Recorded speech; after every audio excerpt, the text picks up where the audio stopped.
नमस्कार, good morning. तो आज की हम क्लास में पढ़ने वाले हैं जनरल टर्म्स और मिडिल टर्म्स भाई, है ना। इसका मतलब है कि व्यापक पद और मध्य पद पढ़ने वाले हैं भाई।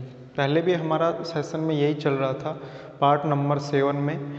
आज पार्ट नंबर 8 है और हम NCERT की बुक की एक्सरसाइज 8.2 पढ़ रही हैं भाई, ठीक है। तो देखो क्वेश्चन कल ये था, ये मैंने होमवर्क के लिए दिया था आपको। 9x माइनस 1/3 √x और इसकी पावर दी गई है 18। x is not equal to 0 है। x is not equal to 0 क्यों दिया है, इसका रीजन क्या है? तो इसका रीजन है कि यदि किसी संख्या के नीचे 0 आ जाता है तो वो अपरिभाषित हो जाता है, इन्फिनिटी हो जाता है भाई, अनंत हो जाता है, जिसको हम डिफाइन नहीं कर सकते हैं भाई, ठीक है। तो इसलिए इसने ये दे रखा है कि x is not equal to 0। क्यों? क्योंकि अगर यहाँ 0 आ जाएगा तो 1/0 और 1/0 अपरिभाषित हो जाएगा, जिसको हम डिफाइन नहीं कर सकते। ये कह रहा हमें कि जो 13 नंबर की टर्म है वो आपको निकालनी है भाई। कौन सी टर्म निकालनी है? 13 नंबर की, या हिंदी की बात करें तो हम कह सकते हैं कि 13वां पद निकालना है। कौन सा पद निकालना है? 13वां पद निकालना है। और 13वें पद को हम किससे लिखेंगे? T13। 13 टर्म या 13वां पद, इसको हम किससे लिखेंगे भाई? इसको हम लिखेंगे T13 से, यानी आपको T13 निकालना है भाई। जब भी आपको कोई पद निकालना है तो बताओ, क्या आप R का मान बता सकते हो क्या? सर बिल्कुल बता सकते हैं कि R का मान जो भी पद है उससे 1 कम होता है। अगर 13वां पद निकाल रहे हो तो R का मान 12 होगा। यदि 5वां पद निकालें तो R का मान 4 होगा, यानी 1 कम होता है भाई। तो यानी मैं कह सकता हूँ कि सर R का मान 4 होगा। सॉरी, यहाँ 13 है ना भाई, तो R का मान कितना हो जाएगा?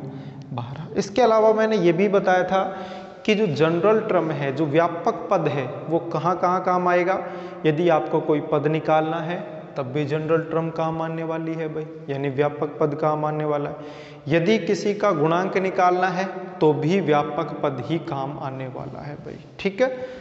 चलो, तो अगर इसका पद निकालना है तो पद निकालने से पहले आपको जनरल टर्म, या मैं इसको बोल सकता हूँ कि सर हमें व्यापक पद निकालना पड़ेगा।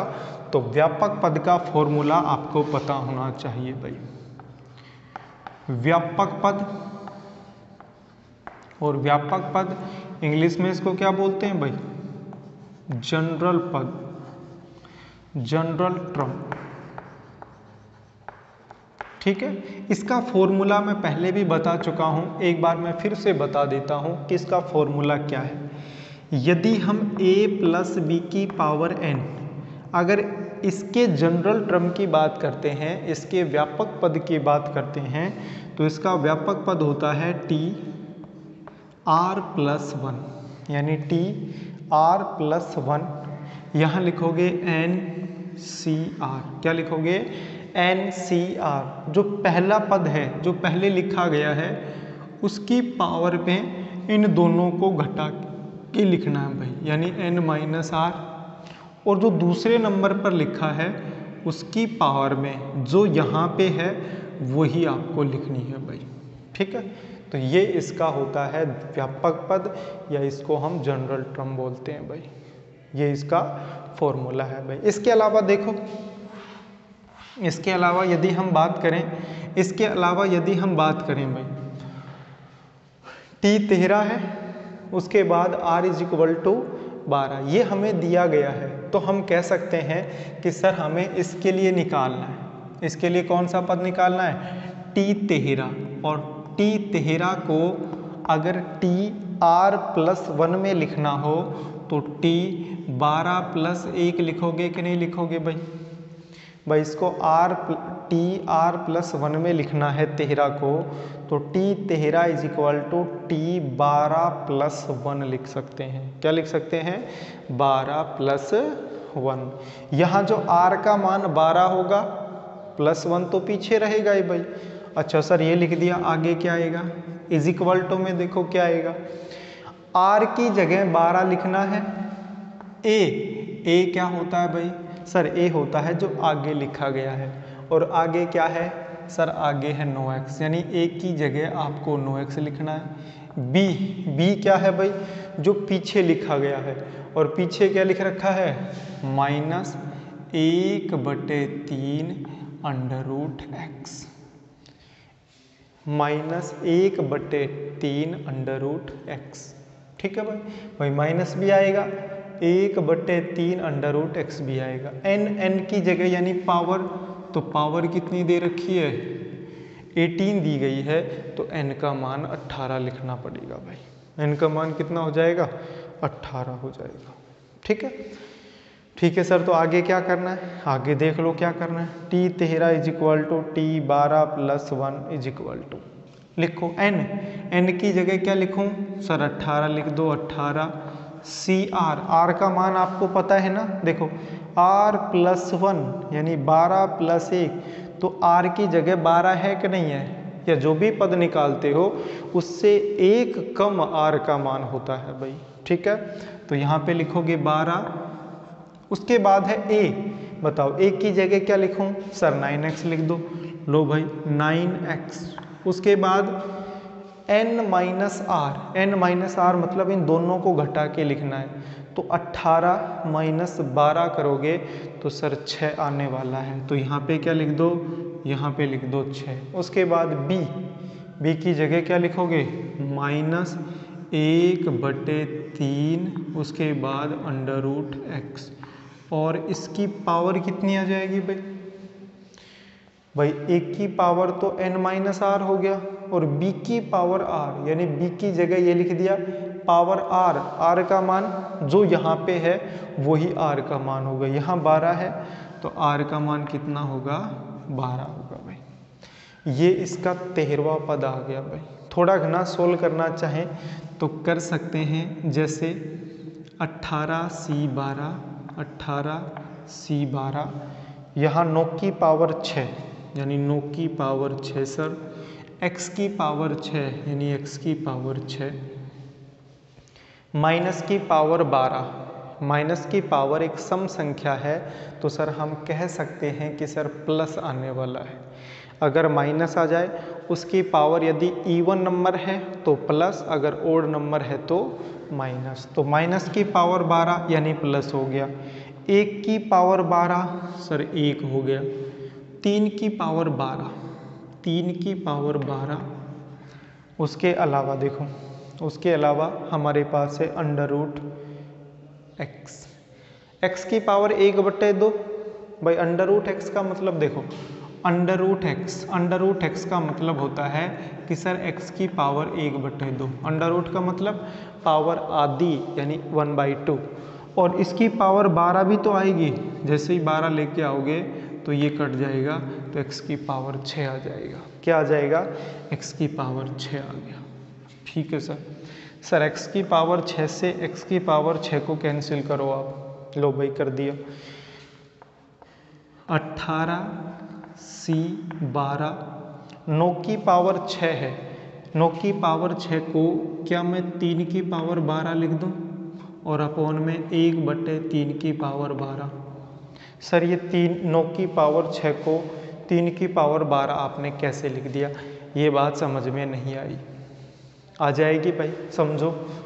मेरे को एक बात बताओ, 9 की पावर 6 है, जो ये 9 है ना, क्या इस 9 को मैं 3 का स्क्वायर लिख सकता हूँ क्या, सर बिल्कुल लिख सकते हो। इस 9 को मैं 3 का स्क्वायर लिख सकता हूँ, इस 9 की जगह मैं 3 का स्क्वायर लिखूंगा तो 3 का स्क्वायर करने पर 9 आएगा। उसके बाद ऊपर पावर 6 है तो ले 6 लिख दिया भाई, तो 3 की पावर गुणा होगी भाई, एक की पावर m × n, पढ़ा है ना आपने, तो भाई इन दोनों का गुणा करोगे तो 6 दूनी 12, इसलिए मैंने 9 की पावर 6 को 3 की पावर 12, इससे ये कट गया।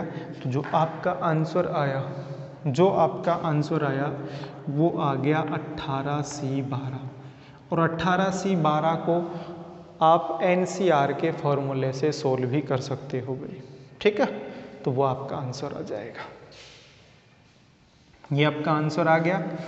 अगर इसको सोल्व करना चाहो तो NCR के फॉर्मूले से n फैक्टोरियल अपॉन में n minus r factorial into r factorial, ठीक है। चलो अब नेक्स्ट क्वेश्चन देख लेते हैं भाई।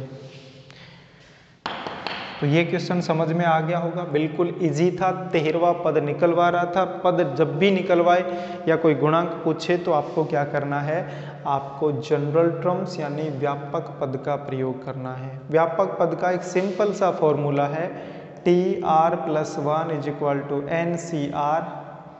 पहली संख्या है उसका पावर n-r, दूसरे नंबर पर लिखा है उसकी पावर, देखो दूसरे नंबर पर है ना, जो यहाँ पे है वो ही दूसरे पावर की, जो दूसरे नंबर पर है उसकी पावर होती है भाई, ठीक है। तो इसको मिटा रहा, नेक्स्ट क्वेश्चन देखते हैं क्या है।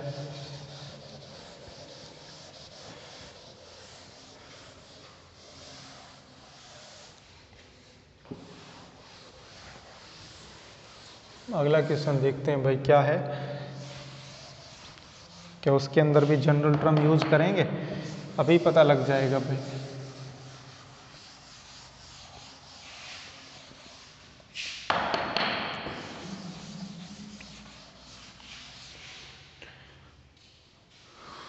चलो भाई नेक्स्ट क्वेश्चन देख लेते हैं एक बार।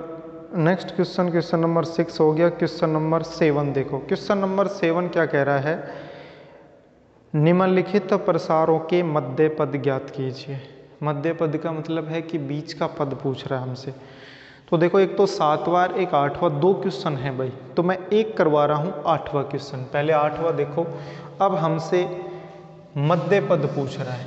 क्या पूछ रहा है हमसे, मध्य पद, और मध्य पद का मतलब है मिडिल टर्म। मिडिल का मतलब बीच में जो टर्म होती है ना, पीछे से इतने ही छोड़ दो, आगे से इतने ही छोड़ दो, तो बीच में होगी, बिल्कुल बीच में, उसको हम मिडिल टर्म्स बोलते हैं भाई। तो ये है कि x/3, क्वेश्चन नंबर 8 देखो, क्वेश्चन नंबर 8 है कि x/3 प्लस 9y और इसकी पावर है 10, इसकी पावर कितनी है 10, और हमें कहा गया है कि घात, इसका मध्य पद ज्ञात कीजिए। मध्य पद, और मध्य पद की यदि बात करें तो मध्य का मतलब होता है बीच में, और पद का मतलब है टर्म, यानी बीच का पद निकालना है। और इंग्लिश में इसको क्या बोलते हैं, इंग्लिश में इसको बोलते हैं मिडिल टर्म, मिडिल टर्म भाई, ठीक है। तो सर निकाल देंगे, कोई दिक्कत नहीं। अगर आपको याद हो तो बहुत अच्छी बात है, याद नहीं है तो एक बार मैं रिवाइज करवा देता हूँ। आपने ये पढ़ा था, क्या आपने ये पढ़ा था कि sir n is equal to अगर सम हो, सम का मतलब इवन हो, तो जो मध्य पद होगा, जो मिडिल टर्म होगी, मध्य पद होगा, उसका सर फॉर्मूला ये लिखवाया था कि n+2/2 10th टर्म, या हिंदी की बात करें तो n+2/2वां पद, यानी कौन सा पद निकालना है आपको। जैसे अभी 13वां पद निकाला ना, इसी प्रकार से पद निकालना है। अब ये भी तो पता लगे कि पद सर पहला निकालने के, दूसरा बीच में पद कौन सा आएगा, 5वां आएगा, 6ठा आएगा। जैसे एक एग्जाम्पल से समझो, मैंने लिखा 1 2 3 4 5, मैं आपसे ये पूछना चाहूँ कि भाई इसकी मिडिल टर्म बता दो, मध्य पद बता दो कौन सा है। मध्य पद का मतलब सर बीच का पद कौन सा है, तो बीच का देखो, इधर से 2 और इधर से 2, तो यही तो बीच का पद होगा। इसका मतलब जो तीसरा पद है, जो इसका तीसरा पद है वो इसका मध्य पद है। मध्य पद का मतलब जो बीच का पद है भाई, ठीक है। इसी तरीके से यदि आपको मध्य पद निकालना है और n इवन नंबर हो, सम संख्या हो, तो मध्य पद कैसे निकालोगे, n+2/2 वां पद, यानी आपको एक पद निकालना है। कौन सा निकालना है, n में 2 जोड़कर 2 का भाग दोगे, जैसे 5 आया तो 5वां पद निकाल देंगे, 7 आया 7वां पद निकाल देंगे, 10 आया 10वां पद निकाल देंगे भाई। ठीक है। अच्छा, एक और पढ़ा होगा कि n ओड नंबर हो। ओड नंबर का मतलब है कि सर विषम संख्या हो। विषम संख्या का मतलब कि सर 1, 3, 5, 7, 9, 11 इस तरीके की ये विषम संख्या है। तो इसके लिए जो मध्य पद होगा वो सर 2 आएंगे। मध्य पद कितने आएंगे? 2 आएंगे, बीच के 2 पद आएंगे। ऐसा नहीं होगा कि सेम इधर छोड़ दो सेम इधर छोड़ दो, बीच में 2 अटक जाएंगे भाई। तो कौन कौन से होंगे? एक तो आपको निकालना पड़ेगा n+1/2वां पद, और एक आपको निकालना पड़ेगा n+3/2वां पद। ये आपको 2 पद निकालने पड़ेंगे भाई। ये भी निकालना पड़ेगा, ये भी निकालना पड़ेगा भाई। बस इतना थोड़ा सा याद कर सकते हो कि n+2, 2 देखो क्या है भाई, 2 क्या है? सम है तो सम जोड़ के 2 का भाग देना है, विषम है तो विषम जोड़ के, 1 भी विषम है 3 भी विषम है तो विषम जोड़ के भाग देना है। बस इतना ज़रूर आप याद कर सकते हो भाई। ठीक है। चलो भाई, अब इसके लिए आपको मध्य पद निकालना है, तो अब तो आप आसानी से निकाल सकते हो भाई। ठीक है सर, यहाँ देखो 10 है, n=10 है, और 10 इवन नंबर है। इवन का मतलब है सम संख्या है भाई। कैसा है? सम है। तो फॉर्मूला बताओ, ये लगेगा कि नहीं लगेगा? सर बिल्कुल लगेगा। तो यहाँ लिखोगे मिडिल टर्म।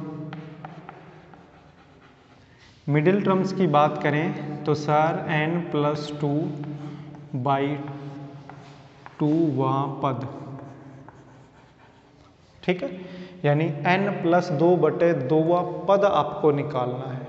तो सर आगे क्या करें? देखो n की जगह क्या लिखूं? सर 10 लिख दो। 10 + 2/2, देखो 10 + 2 कितने हो गए? 12 हो गए। 12 में 2 का भाग दोगे कितना आएगा? 6 आएगा। इसका मतलब आपको 6th टर्म निकालनी है। कौन सी टर्म निकालनी है? 6 निकालनी है।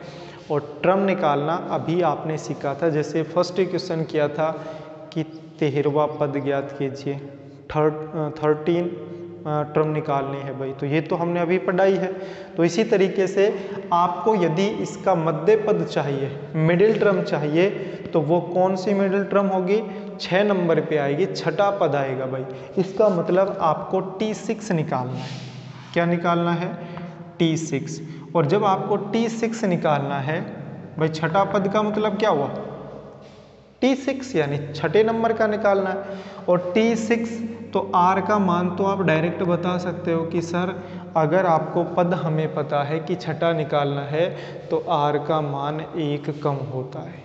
तो छठा निकालना है तो R का मान कितना हो जाएगा? सर R का मान 5 हो जाएगा। लो भाई, R = 5। चलो भाई, अब देखो जब आपको T6 निकालना है तो बताओ जनरल टर्म काम आने वाली है कि नहीं आने वाली है?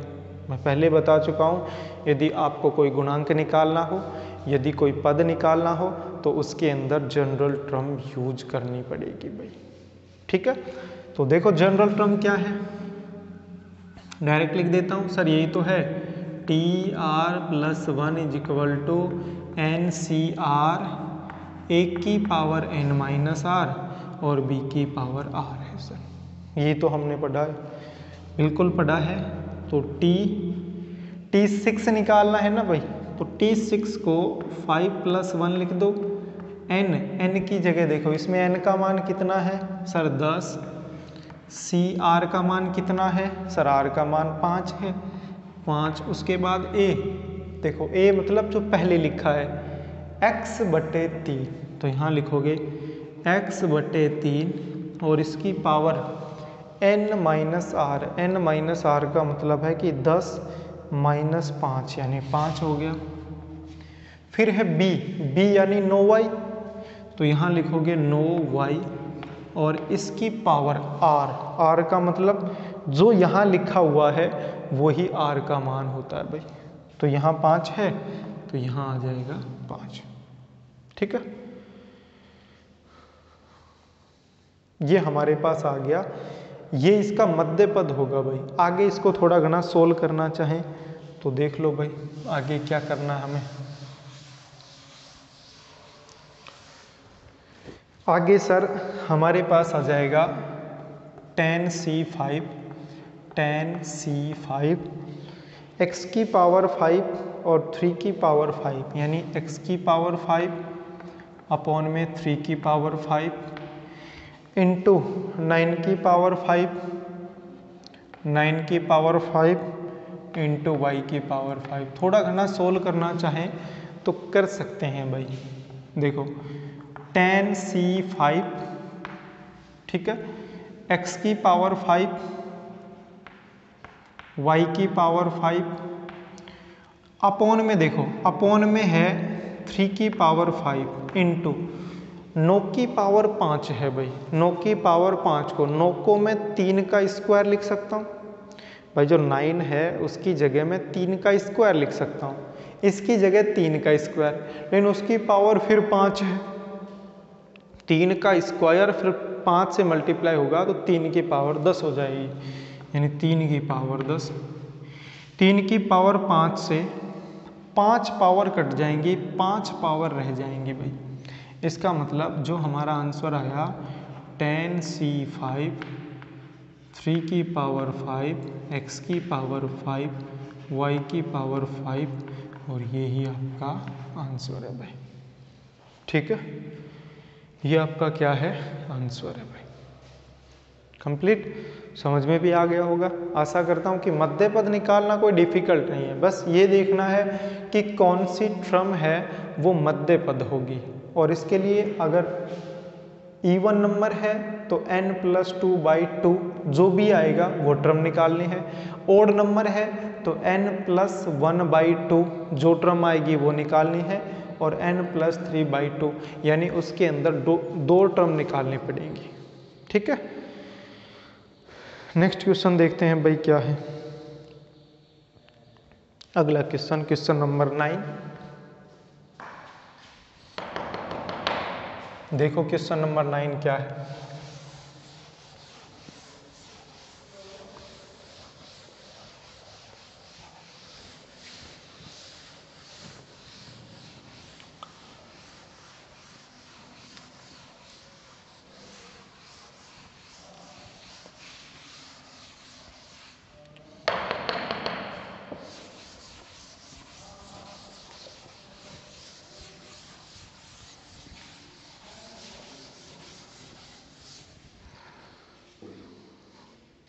क्वेश्चन नंबर 9 देखो भाई, 8 था, अब क्वेश्चन नंबर 9 के बारे में हम बात करते हैं। देखो क्वेश्चन नंबर 9 क्या कह रहा है, 1+a, देखो ये दिया गया है हमें 1+a और इसकी पावर है m+n। 1+a इसकी पावर है m+n के प्रसार में सिद्ध कीजिए कि a की पावर m तथा a की पावर n के गुणांक बराबर हैं। इसका मतलब कि प्रूव करना है, क्या प्रूव करना है कि a की पावर m, a की पावर m का गुणांक बराबर है a की पावर n का गुणांक। ये हमें प्रूव करना है भाई। a की पावर जो m का गुणांक आएगा वो a की पावर n का गुणांक का मतलब क्या है, अब इंग्लिश मीडियम विद्यार्थी हैं उनको नहीं पता। गुणांक का मतलब होता है कोफिशिएंट। ठीक है, ये कोफिशिएंट है, a की पावर m का कोफिशिएंट और a की पावर n का कोफिशिएंट ये बराबर है भाई। तो ये बताना है कि भाई ये बराबर है, तो ये आपको प्रूव करके दिखाना है कि इसकी वैल्यू और इसकी वैल्यू सेम आएगी भाई। चलो सर अभी निकाल देते हैं। देखो यहाँ एक है ना, दो तरीके से क्वेश्चन को सोल्व कर सकते हो भाई। फर्स्ट क्वेश्चन देखो, जब भी हमें गुणांक निकालना है, जब भी हमें गुणांक निकालना है तो सबसे पहले हम जनरल टर्म निकालते हैं। पहले बता चुका हूं मैं, जनरल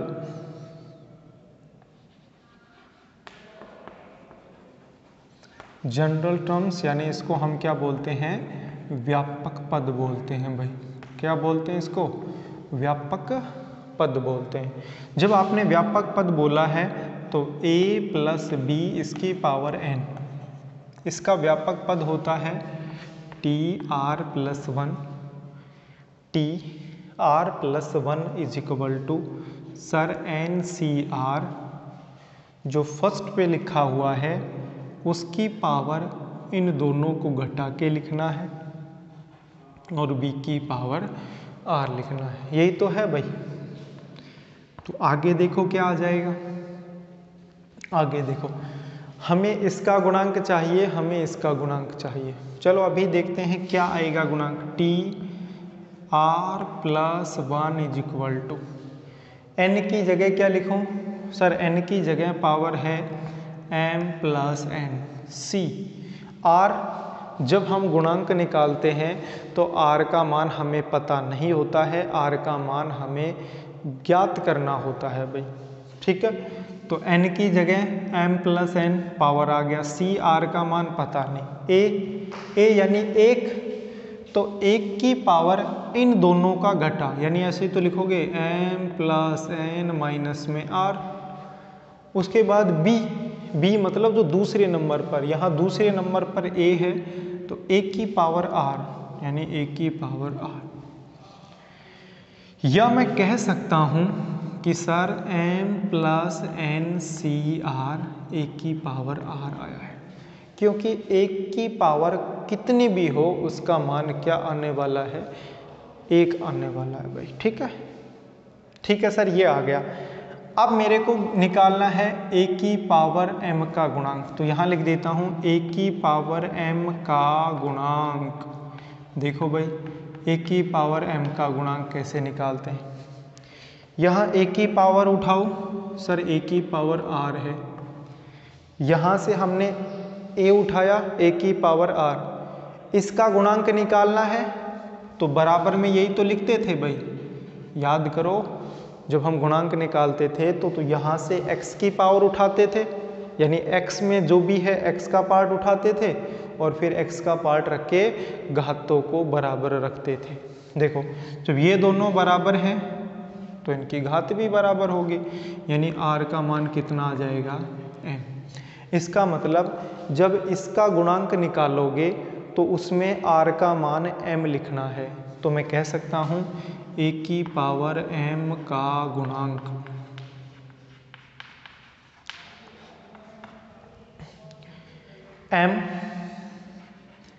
m+n(c). बताओ r की जगह क्या लिखूं सर, r की जगह m लिख दो, r की जगह क्या लिख दो, m लिख दो, तो m फिर आएगा देखो a की पावर m। जब हमें गुणांक निकालना है तो गुणांक निकालने के लिए उस पार्ट को छोड़ते हैं, गुणांक का मतलब होता है उसके गुणा का अंक। तो बताओ यहाँ जब a की पावर m लिखोगे तो इसके गुणा का अंक यही तो आएगा, तो a की पावर m का गुणांक = m+n(CM). NCR के फॉर्मूले से यदि हमें इसका मान निकालना हो तो क्या आएगा भाई, m⁴, m+n⁴ अपॉन में इन दोनों का घटा। भाई फॉर्मूला क्या है, n⁴ n-r⁴ इंटू r⁴। तो इन दोनों का घटा करोगे तो ये कट जाएगा, यानी n⁴ इंटू r⁴ यानी m⁴, यानी a की पावर m का जो गुणांक आया वो आया m+n⁴ अपॉन में n⁴ इंटू m⁴। ठीक है सर। अब हमें इसका गुणांक निकालना है। जब हमें इसका गुणांक निकालना है तो देखो क्या करें, तो यहाँ लिखेंगे a की पावर n का गुणांक। भाई जनरल टर्म है जो हमारा व्यापक पद, तो यही तो रहेगा, अरे यही तो रहेगा। जब गुणांक निकालना है तो हर गुणांक के लिए r का मान अलग अलग आएगा। जैसे a की पावर m के गुणांक के लिए r का मान m आया था, चलो भाई यहाँ क्या आ जाएगा, ए की पावर n का गुणांक इज इक्वल टू, देखो ए की पावर r, लो सर ए की पावर r बराबर किसका गुणांक निकालना है, ए की पावर n का, तो यहाँ ए की पावर n। तो मेरे को बताओ जब इन दोनों के बेस सेम है, आधार सेम है, तो इनकी पावर सेम होगी कि नहीं होगी, यानी r is equal to n, r is equal to n। इसका मतलब है कि जो a की पावर m है इसके गुणांक के लिए तो r का मान m आया था, लेकिन जब a की पावर n के गुणांक के लिए बात करें तो r का मान n आया, यानी इसके अंदर r की जगह n लिख दो। तो यहाँ लिखेंगे a की पावर n का गुणांक, गुणांक का मतलब होता है गुणा का अंक, तो क्या आएगा देखो m plus n C r, r की जगह कितना लिखूं सर n लिख दो। यहाँ लिखोगे तो a की पावर r आएगा कि नहीं आएगा, और r की जगह n। तो हमें तो इसका गुणांक निकालना है ना भाई, गुणांक का मतलब है इसकी गुणा का अंक, और इसके गुणा का अंक मतलब इसके गुणांक तो यही तो होगा। अरे गुणांक का मतलब होता है गुणा का अंक लेना है, ना कि वो पार्ट लेना है। तो ये हो गया गुणा का अंक, इसका मान निकालना एन सी आर के फॉर्मूले से ऊपर आएगा n फैक्टोरियल, n का मतलब हो गया m plus n factorial upon में n माइनस आर फैक्टोरियल, यानी इन दोनों को घटा के लिखोगे तो ऐसे ही तो आएगा m plus n minus n, ये दोनों कट के सिर्फ m ही तो बचेगा भाई। तो ये हो गया m factorial into r factorial, यानी r की जगह क्या है n है, तो ये हो गया n फैक्टोरियल। तो मेरे को बताओ इसका गुणांक ये आया, इसका गुणांक ये आया, बताओ ये दोनों बराबर हैं कि नहीं है भाई। इसको मैं बोल सकता हूँ कि सर ये LHS पार्ट है, क्योंकि a की पावर m का गुणांक ये LHS पार्ट है। इसको मैं बोल सकता हूँ कि सर ये RHS पार्ट है। मेरे को बताओ LHS का मान m plus n factorial, m factorial n factorial, इधर भी देखो m plus n factorial, m factorial n factorial. तो बताओ ये दोनों बराबर आए कि नहीं आए। जब ये दोनों बराबर हैं तो यहाँ लिख देंगे कि RHS is equal to LHS, या LHS is equal to RHS लिख दो भाई, ठीक है। ये दोनों बराबर आ गए, इसका मतलब ये सिद्ध हो गया, प्रूव हो गया भाई। तो यहाँ लिख देंगे हैंस प्रूव्ड, ठीक है, हैंस प्रूव्ड, यानी हमने सिद्ध कर दिया है। हिंदी में इति सिद्धम बोलते हैं, देखो, या इसको यहाँ पे या तो लिख दो HP हैंस प्रूव्ड, या फिर यहाँ पे क्या लिखोगे इति सिद्धम, ठीक है भाई। तो ये हमारे पास हो गया है, नौवां क्वेश्चन हो गया है। अब हम नेक्स्ट पार्ट में क्वेश्चन नंबर 11 करने वाले हैं, 12 करने वाले हैं, और उसके अलावा 11, 12 दो क्वेश्चन और हैं भाई। तो हम ये नेक्स्ट क्वेश्चन में नेक्स्ट जो पार्ट होगा तब करने वाले हैं। तो आज हमारी सभा को हम यहीं पे समाप्त करते हैं। आशा करता हूँ घर पर स्वस्थ होंगे, सुरक्षित होंगे, क्योंकि कोविड-19 चल रहा है भाई। तो कोविड-19 से बचकर रहें, सुरक्षित रहें, अपना ख्याल रखें, अपने परिवार वालों का ख्याल रखें। तो इसी आशा के साथ मैं आपसे विदा लेता हूँ। थैंक यू, शुक्रिया, take care, bye, have a nice day. बाकी हम नेक्स्ट क्लास में पढ़ेंगे। Bye bye.